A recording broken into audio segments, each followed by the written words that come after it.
Story 1. The Unseen Guest at the Ceremony. It was a humid afternoon in June 2019, the kind of sticky heat that makes your cap feel like a wool blanket. I was sitting in the bleachers of the football stadium, surrounded by a sea of identical blue gowns, waiting for my name to be called. My name is David, and I was graduating from Westmont High. The air was buzzing with a mix of excitement, relief, and the faint scent of freshly cut grass. My parents were somewhere in the stands, probably, already planning the celebratory dinner. The ceremony was proceeding as expected. Speeches from the principal, the valedictorian, and a few other dignitaries, each one blending into the next, a monotonous drone against the backdrop of 1,000 whispering teenagers. I was half listening, mostly just counting down the minutes, until I could shed this ridiculous gown and finally be free. Then, as the names started to be called, I noticed something odd. In the row directly in front of me, about 5 seats down, there was an empty chair. Not just any empty chair, but one that was clearly meant to be occupied. It had a cap and gown draped over it, and a small laminated name card taped to the back. Emily Chen. Emily was in my homeroom. A quiet girl, always polite, always had her homework done. I hadn't seen her all day, but I figured she was just running late, or maybe had a last-minute emergency.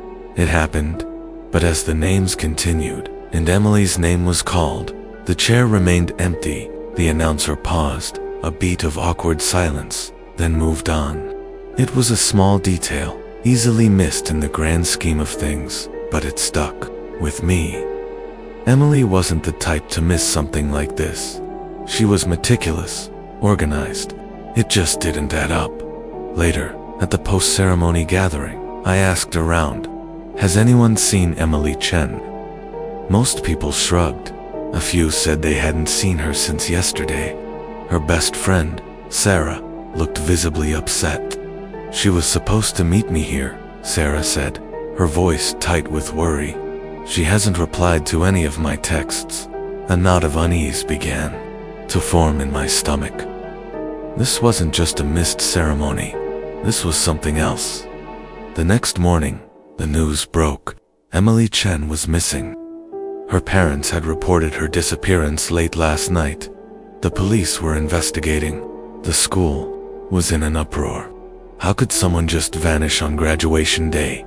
The last anyone had seen her was leaving her house that morning, dressed in her cap and gown, heading for the stadium. She never made it. The investigation was a whirlwind of interviews, searches, and dead ends. Her phone was found in her bedroom, charging. Her car was still in the driveway. No signs of forced entry, no struggle, no note. It was as if she had simply walked out of her life and into thin air. The police interviewed everyone, including me. I told them about the empty chair, the awkward silence when her name was called. They took notes, their faces impassive. Days turned into weeks, weeks into months. The case went cold. Emily Chen became a name whispered in hushed tones, a cautionary tale. The empty chair at graduation, once a symbol of her absence, became a haunting image, a stark reminder of a life that had abruptly ceased to be. The school tried to move on, but a shadow lingered. Every time I walked past the stadium, I saw that empty chair and the image of Emily's name card, a silent testament to a life cut short.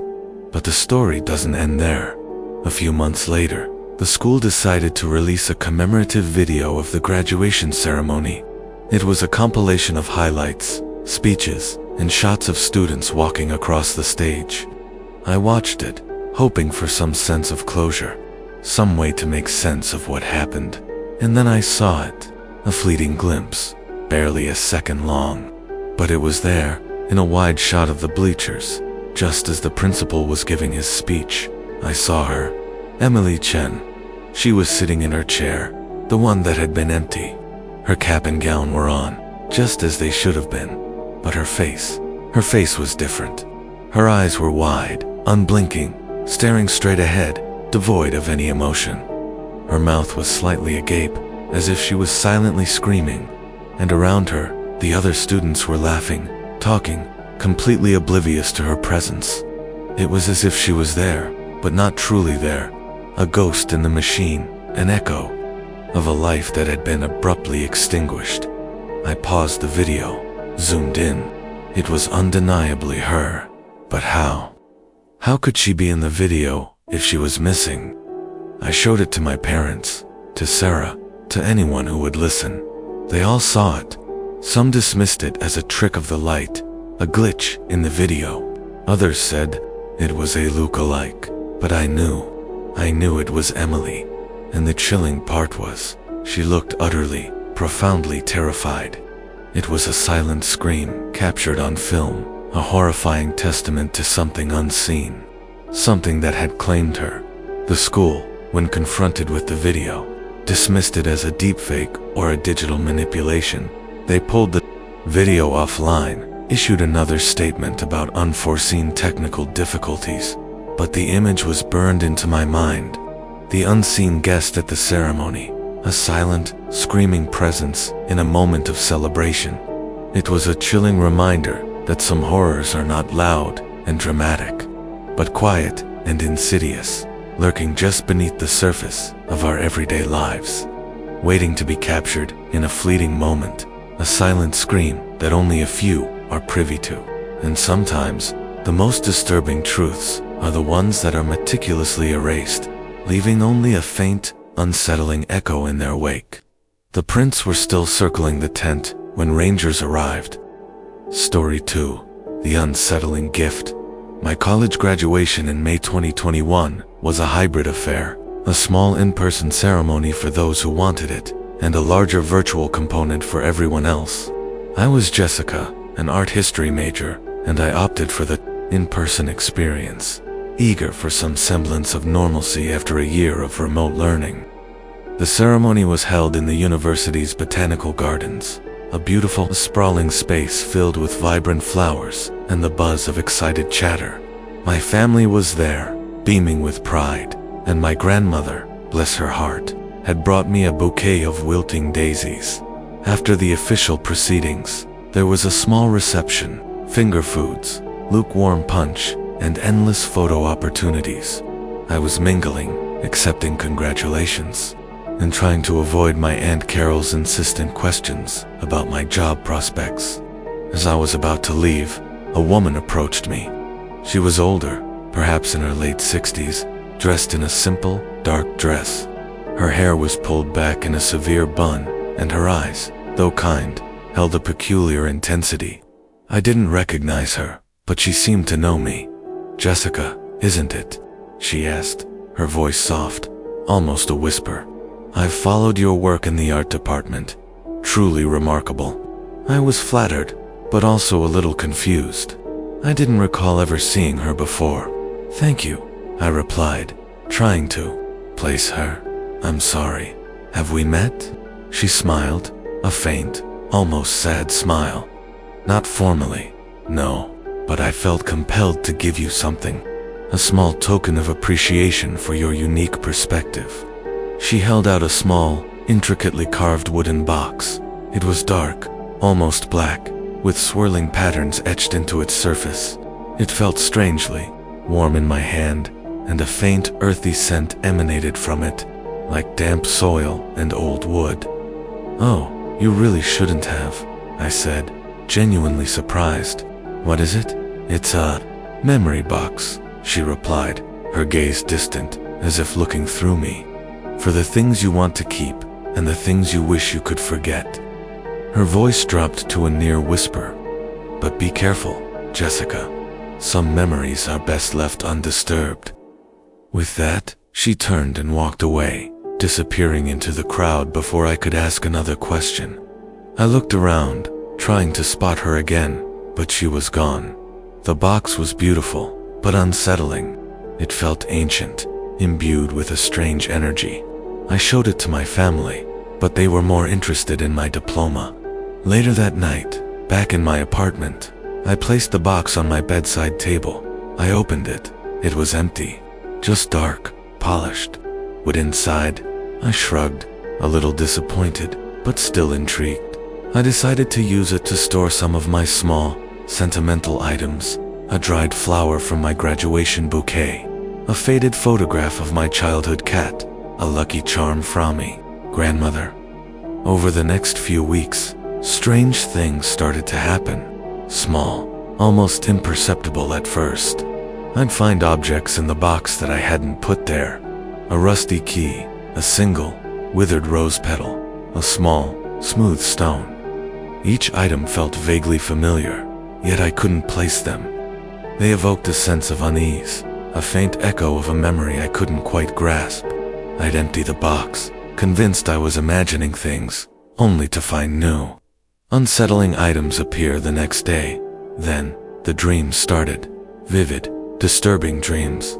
I'd be in familiar places, my childhood home, the university library, a favorite coffee shop, but everything would be subtly wrong. The colors would be muted, the sounds distorted, and there would always be a lurking sense of dread, a feeling of being watched. And in these dreams, I would see faces I didn't recognize, hear whispers I couldn't quite decipher, and experience emotions that weren't my own. Profound sadness, overwhelming fear, a chilling sense of despair. I realized the items in the box were connected to the dreams. The rusty key appeared after a dream about a locked door in an old, abandoned house. The withered rose petal after a dream about a funeral I didn't attend. The smooth stone after a dream about a cold, dark river. It was as if the box was collecting memories, not my own, but someone else's, and these memories were seeping into my subconscious, blurring the lines between my reality and theirs. The woman's words echoed in my mind. Some memories are best left undisturbed. I tried to get rid of the box. I threw it in the trash, but it reappeared on my doorstep the next morning. I tried to bury it in the park, but it was back on my bedside table by nightfall. It was relentless, a silent, persistent intrusion into my life. The dreams grew more intense, more terrifying. I started seeing the faces from my dreams in waking life, fleeting glimpses in crowds, reflections in shop windows. I was losing my grip on reality. I stopped sleeping. The lines between dream and waking blurred completely. I was constantly exhausted, paranoid, haunted by memories that weren't mine. The box sat on my bedside table, a silent, malevolent presence, radiating a cold, ancient energy. I knew then that the woman hadn't given me a gift. She had given me a curse, a burden of forgotten memories, a conduit to a past that was not my own, but was slowly, inexorably, becoming my present. To this day, the box remains. I've learned to live with it, to ignore the new items that appear, to try and push back against the encroaching memories. But sometimes, late at night, when the world is quiet, I still hear the whispers, see the faces, and feel the chilling despair of a life I never lived. The unsettling gift, a seemingly innocuous token of appreciation, became a terrifying portal to a past that was not my own. A silent, relentless invasion of my mind, leaving me forever haunted by the memories of an unseen stranger. The prints were still circling the tent when rangers arrived. Asterisk. Story 3. The Graduation Day. Glitch. My high school graduation, in May 2022, was a day I had been looking forward to for years. I was Mark, and I was finally done with high school. The ceremony was held in the school auditorium, a grand old building, with creaky seats and a stage that had seen generations of students come and go. My parents were in the front row, my mom already tearing up, and my dad trying to look stoic. The ceremony started, and everything was normal. The principal gave his speech, the band played, and then the names started to be called. One by one, my friends walked across the stage, shook hands, and received their diplomas. I was in row 12, seat 5, and my turn was coming up soon. I was mentally rehearsing my walk, trying to look cool and collected. Then, it happened. As the student in front of me, a girl named Sarah, walked across the stage, there was a sudden, almost imperceptible flicker. The lights in the auditorium seemed too dim for a fraction of a second, and the sound system emitted a brief, high-pitched whine. It was so quick, so subtle, that most people probably didn't even notice, but I did. And then, Sarah, who had been smiling and waving, suddenly stumbled. Not a graceful stumble, but a jerky, almost robotic movement, as if her body had momentarily seized up. She quickly recovered, laughed it off, and continued her walk. I dismissed it as a minor electrical issue, or maybe Sarah just tripped. But then, it happened again, and again. Each time a student walked across the stage, there would be that same flicker, that same whine, and a brief, unnatural jerk in their movements. It was like watching a video game glitch, a momentary stutter in the animation. It was unsettling, to say the least. I started to pay closer attention. The principal, who was handing out the diplomas, seemed oblivious, his smile fixed, his movements fluid. It was only the students who were affected. My turn came. I walked towards the stage, my heart pounding, not from excitement, but from a growing sense of dread. As I stepped onto the stage, the flicker happened again. The world seemed to stutter, to skip a beat. I felt a strange sensation, a momentary disconnect, as if my body wasn't entirely my own. It was like a brief, jarring out-of-body experience. Then, just as quickly, it passed. I shook the principal's hand, grabbed my diploma, and walked off the stage, my legs feeling a little wobbly. I found my seat, my mind racing. What was that? Was I imagining things? I looked around. No one else seemed to have noticed. Everyone was still clapping, cheering, oblivious to the strange glitches that were occurring right before their eyes. I tried to rationalize it. Maybe it was the heat, or the stress, or just my imagination running wild. But the feeling of that momentary disconnect, that strange stutter in reality, was too vivid to ignore. After the ceremony, at the graduation party, I tried to bring it up. Did anyone else notice the lights flickering during the ceremony, and people kind of jerking? My friends looked at me blankly. "No, man, you must be tired," one of them said, laughing. "Too much studying." I tried to explain the feeling, the momentary disconnect, but they just shrugged it off. It was as if I was the only one who had experienced it, the only one who had witnessed the subtle unraveling of reality. Over the next few weeks, the glitches continued, but they were more subtle, more insidious. A word would momentarily slip out of place in a conversation. A familiar object would appear in an unfamiliar location. A shadow would move when there was no source of light. It was like living in a world that was constantly buffering, constantly reloading, constantly on the verge of crashing. I started to doubt my own sanity. Was I losing my mind? Or was the world itself breaking down? I started documenting the glitches. I kept a journal, meticulously recording every anomaly, every stutter, every moment of disconnect. I tried to find patterns, to understand the logic behind the chaos. But there was no logic.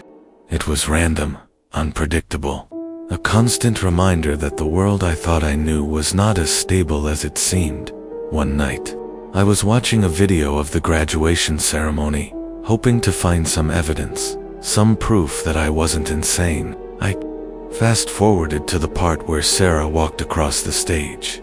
The flicker, the whine, the jerky movement.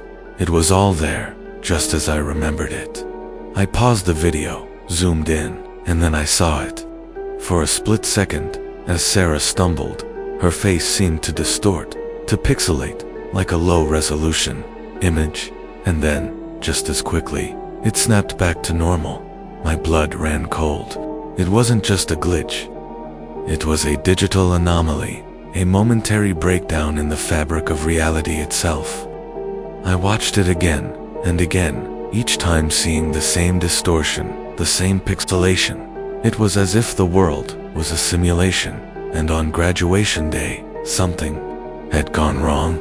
A bug in the code, a momentary lapse in the programming. I tried to show it to my friends, but the video wouldn't play. It kept buffering, skipping, and then, finally, it crashed. When I tried to open it again, the file was corrupted. It was as if the world itself was trying to erase the evidence to maintain the illusion of normalcy. But I knew I had seen it. The graduation day glitch. A terrifying glimpse into the true nature of our reality. To this day, the glitches continue. Small, subtle, almost imperceptible. But I see them. I live in a world that is constantly on the verge of unraveling. A world that is not quite real. And sometimes, when I'm alone, I wonder if everyone else is just a program, a line of code, living in a simulated reality, oblivious to the glitches, oblivious to the truth. The graduation day glitch, a seemingly minor technical issue, became a terrifying revelation, a silent, persistent reminder that our reality is far more fragile.